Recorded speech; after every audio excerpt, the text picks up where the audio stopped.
정치의 속내를 들여다보는 진짜 정치 이현수 차장 나왔습니다. 자, 30일 앞두고 있어요. 오늘 진짜 박빙 맞습니까? 네, 총선을 한 달 앞둔 오늘 현재로선 박빙 맞습니다.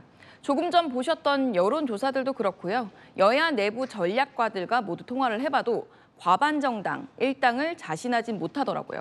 이재명 대표 어제 일당이 현실적 목표라고 하면서 욕심내면 151석이라고 했고요. 오늘 한동훈 위원장 내 입에서 몇 석 목표가 나올 일이 없다. 아예 선을 그었습니다. 근데 박빙이라고 한다면 뭐 130, 40석에서 일당이 갈릴 것 같네요. 네, 그런 건 현재로선 단정할 수가 없습니다. 왜냐하면 이건 대선이 아니라 총선이기 때문인데요. 지역구에서 한 표라도 더 얻으면 승리를 하는 겁니다. 4년 전 총선 이야기를 잠깐 꺼내면 민주당은 180석, 국민의힘 전신 미래통합당은 103석을 얻어서 77석 차이가 났거든요. 하지만 지역구에서 총 얻은 득표율을 합쳐보면 민주당은 49.9%, 미래통합당은 41.5%로 8.4%포인트 차이였습니다.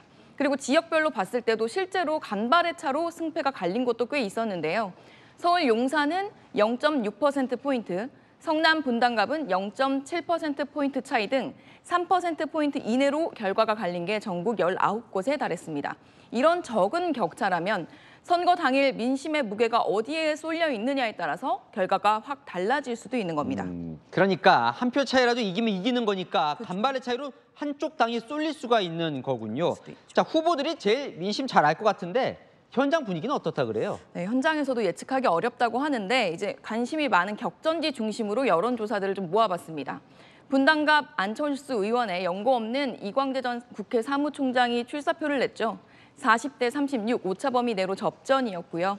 수원병 김영진 의원과 맞붙는 박문규 전 장관도 그리고 경남 양산을에 중진으로 재배치된 국민의힘 김태호 의원과 현역 김두관 의원 모두 오차 범위 내 접전이었습니다.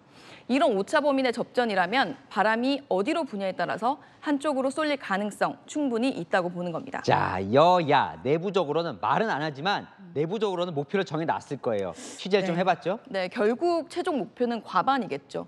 지금 의석수를 얘기하다 보면 자만한다 또는 포기했냐 이렇게 보일 수 있어서 수치는 정말 말을 안 하고요. 여야가 보는 과반의 조건을 물어봤는데 지난 총선 때 워낙 서울 등 수도권 성적이 안 좋았던 국민의힘은 서울 포함해서 수도권에서 50석을 목표로 열심히 달리고 있다 이렇게 이야기를 했고요.